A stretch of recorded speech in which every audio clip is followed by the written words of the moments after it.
تیری بھول ہے۔ اسی طرح ایک جملہ اور، میں نے کہا بھائی کس لیے بلا رہا آپ کو نہیں پتا؟ میں نے کہا بتا دیں۔ میت کو فوت ہوئے 3 دن ہو گئے، پھر کیا ہوا؟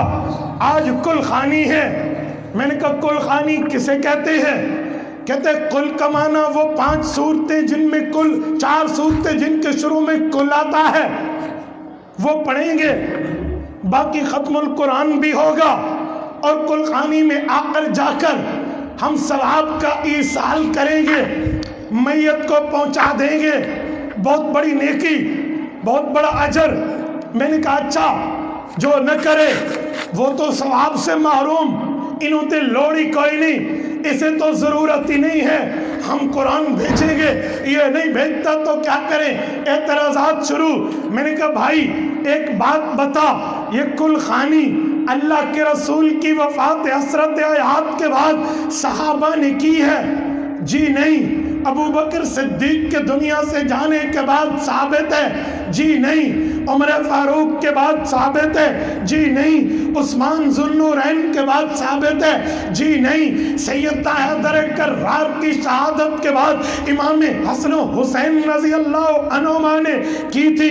جی نہیں۔ امام حسن کے جانے کے بعد امام حسین نے کی تھی؟ جی نہیں۔ امام حسین کے جانے کے بعد امام زین العابدین نے کی تھی؟ جی نہیں۔ میں نے کہا صحابہ کے بعد صحابہ کے شاگرد آئے، امام ابو حنیفہ کی ملاقات ہے، حضرت انس سے امام ابو حنیفہ کی زیارت ہے، عبداللہ ابن حارث ابن جزء الزبیدی سے امام ابو حنیفہ کی ملاقات ہے، حضرت عائشہ بنت حجرت سے امام ابو حنیفہ کی ملاقات ہے، عبداللہ بن ابی حبیبہ سے امام ابو حنیفہ کی ملاقات ہے، حضرت حارث ابن مسنی سے حضرت امام ابو حنیفہ کی ملاقات ہے، جابر ابن عبداللہ سے حضرت امام اعظم ابو حنیفہ رضی اللہ تعالی عنہ۔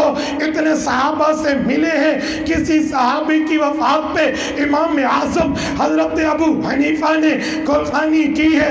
کہا جی نہیں۔ میں نے کہا ابو حنیفہ کے جانے پہ ان کے سب سے بڑے شاگرد امام زفر بن حذیل نے قربانی کی ہے؟ کہا جی نہیں۔ میں نے کہا زفر بن حذیل کے بعد یعقوب بن ابراہیم قاضی ابو یوسف امت کا چیف جسٹس امام ابو حنیفہ کا دوسرا جانشین بنا ہے، قربانی کی ہے۔ اعوذ باللہ من الشیطان الرجیم، بسم اللہ الرحمن الرحیم۔ موصوف کی جہالت آپ لوگوں نے سماعت فرما لی، اور یہ موصوف وقتاً فوقتاً اپنی جہالتوں کا اظہار کرتا رہتا ہے، اور ہم وقتاً فوقتاً اس کو بتلاتے رہتے ہیں کہ یہاں پر تمہاری یہ بہت بڑی جہالت ہے، یہاں پر تمہارا مطالعہ کوئی نہیں ہے، یہ ناقص تمہاری باتیں ہیں، قوم کو انتشار کی طرف مت لے کر جاؤ۔ لیکن ان لوگوں کی سمجھ میں یہ بات نہیں آتی۔ اب یہ ان کا بہت بڑا مولانا بنا ہوا ہے، اور اتنے بڑے مولانے کا کیا فائدہ جس کو اتنی سمپل سی اور سادہ سی باتیں سمجھ میں نہ آئیں؟ پھر ایسے مولانا کا کیا فائدہ جو اس امت کے اندر انتشار ڈال رہا ہو؟ مولانا جناب والا اب یہ لوگوں کے سامنے بڑے بے باک انداز میں کل، تیجا، چوتھا، ساتواں، 40واں اس کا جناب والا انکار کر رہا ہے، اور یہ پرانی ان کی یہ گھسی اپنا پٹی باتیں ہیں جن کا نہ سر ہے نہ پاؤں ہے۔ یہ ہر مسئلے میں اسی طرح ہی کرتے ہیں، یہی گردان ہے، ایک ہی گردان ہے جو ہر مسئلے پر چسپاں کرتے ہیں۔ مثال کے طور پر جب میلاد النبی صلی اللہ علیہ وآلہ وسلم کی باری آتی ہے، اس وقت بھی یہی گردان پڑتی ہے کہ صحابہ نے کیا، کہ حضرت بکر نے کیا، کہ حضرت عمر نے کیا، کہ حضرت عثمان نے کیا، کہ حضرت علی نے کیا، کہ حضرت بلال نے کیا، کہ حضرت طلحہ نے کیا۔ اسی طرح گردان بنتی چلی آئے گی، اور یہی میلاد النبی پر چسپاں کریں گے، اور پھر یہی جناب والا گردان یہ میلاد شریف کے علاوہ اپنا 11ویں شریف کے اوپر بھی یہی فٹ کریں گے۔ اب 11ویں شریف کے علاوہ جناب والا انگوٹھے چومنا یہ بھی اسی پر فٹ کریں گے، اور اس کے علاوہ جناب والا کل ہے، تیجا ہے، چوتھا ہے، 40واں ہے، یہی گردان بیانی یہ اس پر فٹ کریں گے۔ اس گردان کے علاوہ ان کے پاس اور کوئی دلیل بھی نہیں ہے۔ اب دیکھیں یہ خود اپنے منہ سے اس بات کا اقرار کر رہا ہے کہ یہ صحابہ نے نہیں کیا، یہ تابعین نے نہیں کیا، یہ امام اعظم ابو حنیفہ نے نہیں کیا، یہ داتا صاحب نے نہیں کیا۔ داتا صاحب کو بھی نام لے رہا تھا، اب یہاں دیکھیے کہ اس سے یہ بندہ پوچھے کہ انہوں نے جو کام نہیں کیا ہے تو اس کا یہ مطلب ہے کہ وہ کام ہی ناجائز ہوتا ہے؟ جو صحابہ نے نہیں کیا اگر وہ کام ناجائز ہوتا ہے تو کئی ایسے کام ہیں جو صحابہ نے نہیں کیے، امام اعظم ابو حنیفہ نے بھی نہیں کیے، کئی ایسے کام ہیں جو یہ خود کرتے ہیں۔ میں مثال کے طور پر ایک بات بتلاتا ہوں کہ بخاری شریف ہے، اب یہ بخاری شریف نہ صحابہ نے چھاپی ہے، نہ بخاری شریف لکھی ہے، نہ اس کے باب بنائے ہیں، نہ ترتیب بنائی ہے، کسی ایک صحابی نے بنائی ہے تو یہ بتا دے، یہ مرتا مر جائے گا، قیامت تک کا ٹائم ہے اس کے پاس، یہ ثابت کر دے کہ بخاری شریف جو ہے کسی صحابی نے چھاپی ہے، لکھی ہے، اس کے باب بنائے ہیں، اور یہ اس انداز میں جس طرح ہمارے پاس ہے اسی انداز میں ان کے پاس موجود ہو۔ تو اب یہ کیا اسے بخاری شریف کو دین کا حصہ سمجھتے ہیں یا دین کا حصہ نہیں سمجھتے؟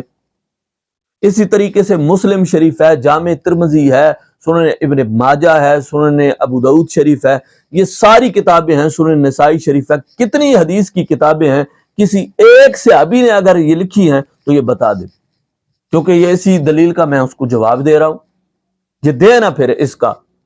صحابہ کرام رضوان اللہ تعالی علیہم اجمعین نے یہ ساری مسلم شریف لکھی ہے، جامع ترمذی لکھی ہے، چھاپی ہے، اس کے باب بنائے ہیں انہوں نے؟ کوئی نہیں باب بنائے۔ آپ فقہ حنفی سے تعلق رکھتے ہیں، فقہ حنفی ساری کی ساری جتنے بھی اس کے باب بنائے ہیں، مسئلے جتنے بھی وہاں پر موجود ہیں، اجتہادی مسائل ہیں، ان میں سے کوئی اس طرح کا سلسلہ آپ صحابہ سے ثابت کر دیں۔ آپ بھائی وہ چیز ثابت ہی نہیں کر سکتے، تو آپ کل اور تیجا جو ہے 40واں ہے، اس میں آپ یہ بتا دیں کہ اس میں بری بات کون سی ہے۔ آپ بری بات کیا قرآن پاک پڑھنا بری بات ہے؟ کیا نعت پڑھنا بری بات ہے؟ کیا جناب والا موت کا تذکرہ کرنا، واز کرنا یہ بری بات ہے؟ کیا سارے اکٹھے ہو کر جناب والا یہ جو اپنا تسبیحات پڑھ رہے ہیں تو یہ تسبیحات پڑھنا یہ جناب والا بری بات ہے؟ ان میں سے کون سی ایسی بری بات ہے جو شریعت نے جس شے سے منع کیا؟ اب ان میں سے کسی شے سے شریعت نے منع نہیں کیا، آپ کرتے ہو منع، تو پھر آپ پر لازمی ہے کہ آپ اس پر دلیل پیش کریں کہ جناب والا کہ کون سی آیت ہے جس آیت میں اللہ تبارک و تعالیٰ نے کل تیجا چوتھا 40واں نام لے کر اللہ تبارک و تعالیٰ نے منع کیا، یا صحابہ کرام رضوان اللہ تعالیٰ علیہم اجمعین نے نام لے کر منع کیا ہے، یا پھر نبی پاک صلی اللہ علیہ وآلہ وسلم نے نام لے کر کل تیجا چوتھا 40واں جو ہے یہ چیزیں نام لے کر رسول پاک صلی اللہ علیہ وسلم نے منع کیا ہے، تو آپ دکھائیں، قیامت تک کا وقت ہے آپ کے پاس، آپ کسی قرآن پاک کی ایک آیت یا حدیث پاک کی ایک حدیث سے آپ یہ ثابت کر دیں کہ رسول پاک صلی اللہ علیہ وآلہ وسلم نے ان چیزوں کا نام لے کر کہیں کسی جگہ پر منع کیا۔ بھائی اتنے بڑے جرم ہیں، تیجا بھی اتنا بڑا جرم ہے، کل بھی اتنا بڑا جرم ہے، 40واں بھی اتنا بڑا جرم ہے، جب اتنے بڑے جرم ہیں تو لازمی تھا کہ اللہ تبارک و تعالیٰ اور رسول پاک صلی اللہ علیہ وسلم لازمی طور پر ان کا نام لے کر منع کر دیتے، جیسے رسول پاک صلی اللہ علیہ وسلم نے زنا کے بارے میں منع کر دیا، سور کے بارے میں منع کر دیا، حرام چیزوں کے بارے میں منع کر دیا، تو جب آپ اس کو حرام کہہ رہے ہیں، ناجائز کہہ رہے ہیں، تو جب یہ اتنے بڑے جرم ہیں تو رسول پاک صلی اللہ علیہ وسلم کو منع کر دینا چاہیے تھا، اللہ تبارک و تعالیٰ کو ان کا نام لے کر منع کر دینا چاہیے تھا، کسی جگہ پر بھی منع نہیں کیا گیا۔ قبلہ اس پر میں دلیل پیش کر دیتا ہوں، میں دلیل پیش کرتا ہوں، مسلم شریف کی حدیث پاک ہے اور صفحہ نمبر 327 پر ہے، تو آپ دیکھیے آپ کے سارے اس پوری تقریر کی دھجیاں اڑ جائیں گی اس ایک حدیث پاک سے۔ دلائل بڑے ہیں، میں نے آپ سے جو چیزیں طلب کی ہیں مجھے امید ہے کہ اگر آپ کے پاس علم ہوا تو آپ کی طرف سے جواب آئے گا، اگر علم مجھے پتا ہے آپ کے پاس یہ چیزیں نہیں ہیں، یہ چیزیں آپ کے پاس بالکل نہیں ہیں، خالی آپ کا دامن۔ فقال رسول اللہ صلی اللہ علیہ وسلم من سن فی الاسلام سنتا حسنتا فلہ اجرها واجر من عمل بها بعده من غیر ان ينقض من اجورهم من شیء۔ یہاں پر دیکھیے رسول پاک صلی اللہ علیہ وسلم نے فرمایا کہ جس نے اسلام کے اندر ایک اچھا طریقہ ایجاد کیا، معلوم ہوا کہ صحابہ کے دور میں نہیں تھا، سرکار کے دور میں نہ ہو، بعد میں کسی نے ایجاد کر لیا ہو، اچھا حسن ہو، تو اسے اس پر اجر بھی ملے گا، اور جو بھی اس پر عمل کرے گا اس کو بھی اس پر اجر ملتا رہے گا۔ اب مجھے آپ یہ بتائیے نا کہ یہاں پر جو ہے سنتن حسنتن کے اندر قرآن نہیں، یہ جو مل بیٹھ کر پڑھنا ہے یہ اس کے اندر نہیں۔ مل بیٹھ کر پڑھنے کا اجتماعی طور پر آپ بھی قائل ہیں، ٹھیک ہو گیا۔ اب کل شریف پڑھنا، تیجا کرنا، چوتھا کرنا، 40واں کرنا، ان میں یہ ساری چیزیں، قرآن پڑھا جاتا ہے، نعتیں پڑھی جاتی ہیں، ذکر و اذکار کیا جاتا ہے، دعائے مغفرت کی جاتی ہے، یہی ساری چیزیں بس انہیں اکٹھا کر کے کی جاتی ہے۔ سنتن حسنتن کے اندر کیا ان کا وجود ہے یا نہیں ہے؟ کیا یہ سنتن حسنن یہ اچھے عمل نہیں ہے، یہ اچھے طریقے نہیں ہیں؟ کیا آپ انہیں اچھے طریقوں سے خارج سمجھتے ہیں؟ آپ دیں اس پر دلیل کہ یہ اچھے طریقے ہی نہیں ہیں۔